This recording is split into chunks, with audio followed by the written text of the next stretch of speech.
जब कभी हम घर से बाहर जाते हैं, किसी रिलेटिव के घर, गार्डन में, मॉल में या मार्केट में, तो ऐसे कई बच्चों को देखते हैं जो अपने पेरेंट्स को बहुत परेशान कर रहे हैं। पेरेंट्स उनको डांटते हैं, समझाते हैं, उन पर चिल्लाते हैं, लेकिन बच्चे की मानना ही नहीं चाहते।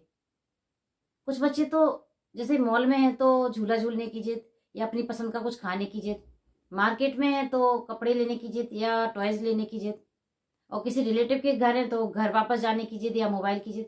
कुछ ना कुछ जिद बच्चे करते रहते हैं।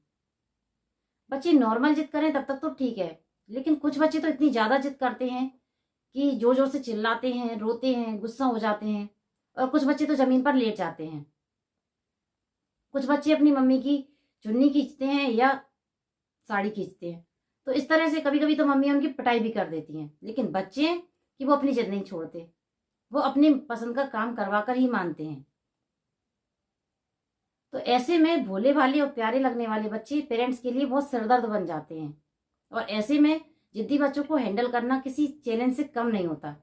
अगर आपका बच्चा भी इसी तरह जिद्दी है और आप भी उसकी जिद से परेशान हैं, तो आज का वीडियो आपके लिए बहुत हेल्पफुल होने वाला है, क्योंकि आज के वीडियो में हम इसी टॉपिक पर बात करेंगे कि जिद्दी बच्चों को कैसे हैंडल करें। वेलकम बैक, मैं दीपा अग्रवाल और आप सभी का मेरे चैनल पर एक बार फिर से स्वागत है। तो चलिए स्टार्ट करते हैं।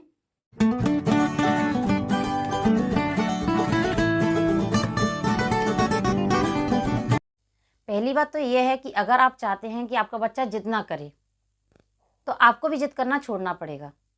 जी हाँ, कई बार हम बच्चों को ऐसे काम करने के लिए मजबूर करते हैं, ऐसे काम करने के लिए बच्चों पर दबाव डालते हैं जिनको करने का उस वक्त पर बच्चे का मन ही नहीं है। अगर बच्चा हमारी बात नहीं मानता तो हम बच्चे पर चिल्लाते हैं, गुस्सा करते हैं, कभी कभी तो बच्चे की पिटाई भी कर देते हैं। बस यही सब देखकर बच्चा भी ये सीख जाता है कि अपनी बात मनवाने के लिए जिद करना कितना ज़रूरी है। अगर वो जिद करेगा तो उसकी बात भी इसी तरह से मान ली जाएगी। तो जब भी आपको बच्चे से कोई काम करवाना है, जैसे बच्चे का होमवर्क, एक्सरसाइज, ड्राइंग या डांसिंग, तो बजाय चिल्लाने के या गुस्सा होने के, आप भी बच्चे के साथ वही काम करना स्टार्ट कर दीजिए। तो बच्चा जब आपको वो काम करते हुए देखेगा तो वो आपके साथ वही काम करने लग जाएगा, जिससे वो जिद भी नहीं करेगा और आपका काम भी आसानी से हो जाएगा। अक्सर पेरेंट्स बच्चों से उनकी डिमांड पूछते हैं, जैसे बाहर जाना है तो बेटा कहाँ घूमने चलोगे, कुछ खाना है तो बेटा क्या खाओगे, मार्केट से तुम्हारे लिए क्या लेकर आएँ। इस तरह से बच्चों की डिमांड पूछते हैं, और जब उनकी डिमांड पूरी नहीं होती तो बच्चे जिद करने लगते हैं। तो ऐसा ना करके बच्चों को चॉइस दें, उनसे डिमांड ना पूछें, बल्कि उनको चॉइस दें कि कहीं बाहर जाना है तो बच्चों से पूछें कि बेटा मार्केट चलें या पार्क चलें। तो उसके पास दो ऑप्शन है, उनमें से उसको सिलेक्ट करना है कि क्या करना है। जैसे खाना बना रही हूँ, क्या खाओगे, दाल रोटी खाओगे या दाल चावल खाओगे।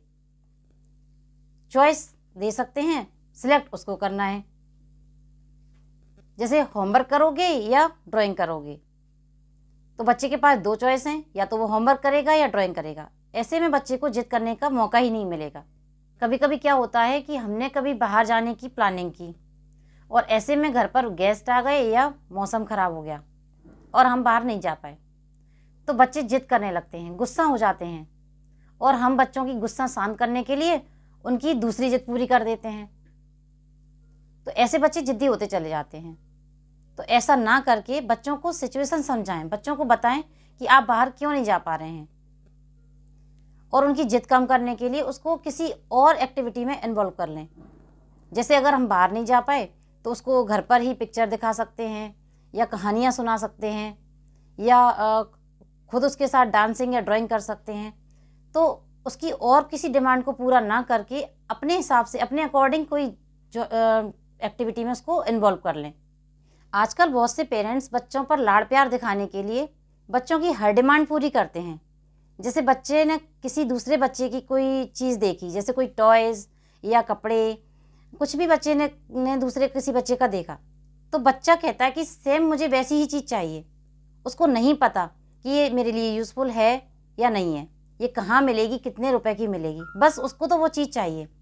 फिर क्या, पेरेंट्स उसको वो चीज़ लाने के लिए तैयार हो जाते हैं, किसी भी सिचुएशन में उसको वो चीज़ ला कर देते हैं, बस बच्चे की डिमांड पूरी हो जाती है। इस तरह से बच्चे की जिद बढ़ती चली जाती है। तो ऐसा ना करके कि बच्चा ने बोला और आपने वो चीज़ ला कर दी, उसको पहले ये बताएं कि क्या वो चीज़ उसके लिए ज़रूरी है या नहीं। उसको उसकी चीज़ की ज़रूरत है तो उसको ला कर दें, अगर नहीं है तो उसको साफ मना कर दें कि वो चीज़ आपको नहीं मिलेगी। बच्चा रोएगा, चिल्लाएगा, गुस्सा हो जाएगा, हो जाने दो, लेकिन उसको चीज़ लाकर ना दें, जिससे उसकी जिद कम हो जाएगी। धीरे धीरे उसको समझ में आ जाएगा कि मैं चाहे जितनी जिद करूं, रोऊं, चिल्लाऊं, पर वो चीज़ मुझे तो नहीं मिलेगी। तो इस तरह से हम बच्चे की जिद कम कर सकते हैं। अगर आपने बच्चे को किसी काम को करने की मना कर दिया तो अपनी बात पर पक्के बने रहें। ऐसा नहीं है कि बच्चा जिद कर रहा है, रो रहा है, चिल्ला रहा है, गुस्सा हो गया तो थोड़ी देर बाद दया आ गई कि अरे बच्चा गुस्सा हो गया, नहीं ऐसा कर देते हैं। तो बिल्कुल मत करिए, उसको रोने दीजिए, गुस्सा होने दीजिए। 1-2 बार होगा, रोएगा, चिल्लाएगा, लेकिन उसको ये समझ में आ जाएगा कि मेरे रोने ना रोने से कुछ नहीं होने वाला। उसको ये एहसास होना चाहिए कि मेरे मम्मी पापा हैं, ये जो करेंगे वही होगा। कभी कभी बच्चे मोबाइल की जिद करते हैं, टीवी देखने की जिद करते हैं, कुछ खाने ना खाने की जिद करते हैं, कहीं जाने की जिद करते हैं। तो हम क्या करते हैं, उनकी एक जिद को रोकने के लिए उनका दूसरा काम कर देते हैं। जैसे बच्चे ने कुछ लेने की जिद करी या टीवी देखने की जिद करी, तो हम क्या करते हैं कि बेटा चलो मोबाइल ले लो। या कुछ खाने की जिद कर रहा है, नहीं खा रहा है, तो बेटा तुम्हारे लिए मैगी बना देती हैं, ये खा लो। तो बच्चे को समझ में आ जाता है कि अगर मैं रोऊंगा, चिल्लाऊंगा तो मेरी ये डिमांड नहीं तो ये तो पूरी हो जाएगी। तो उसके हिसाब से बिल्कुल भी कुछ मत करिए। अगर मैं अपनी बात करूं तो मेरा भी एक बेटा है, और जब वो 1.5-2 साल का था तब से ही मैं उसको अपने साथ कई जगह ले जाती हूँ। तो बच्चों की तो आदत होती है कि मार्केट में कुछ देखा तो मुझे ये दिला दो। तो वो जब बोलना भी नहीं जानता था, बस वो बॉल की बोलता था, मम्मा मुझे बॉल दिला दो। तो मैंने उसको बोला बेटा अपने पास तो बॉल पहले से है, नहीं लेंगे।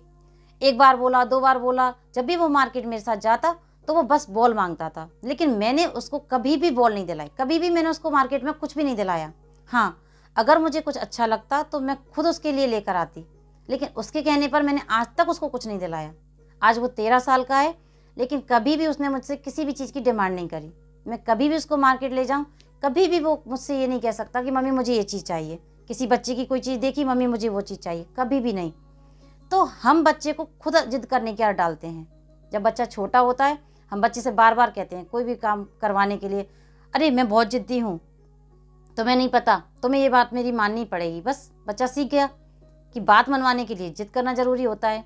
किसने सिखाया उसको जिद करना? हमने। तो इस तरह से हम बच्चों की जिद को कम कर सकते हैं। और हाँ, अगर हम बच्चों की जिद को कम करना चाहते हैं तो सबसे इम्पोर्टेंट तो ये है कि हमें खुद भी जिद्दी नहीं होना। कई बार हम बच्चों से खुद कहते हैं कि अरे मैं बहुत जिद्दी हूँ, तुम्हें मेरी बात मानना ही पड़ेगी, तुम्हें ऐसा करना ही पड़ेगा। तो बस बच्चा भी समझ जाता है कि मम्मी भी जिद्दी है तो मैं भी जिद्दी हो जाऊँ। तो हमें जिद नहीं करना है, बस हमें एक ट्रिक से बच्चे को डील करना है। तो आपको हमारा वीडियो कैसा लगा? अगर आपको हमारा वीडियो अच्छा लगा तो हमारे वीडियो को लाइक करिए, और चैनल पर पहली बार आए हैं तो चैनल को सब्सक्राइब करिए। और हाँ, बेल आइकन को प्रेस करना मत भूलिएगा, जिससे आपको आने वाली वीडियोस की नोटिफिकेशन मिलती रहेंगी।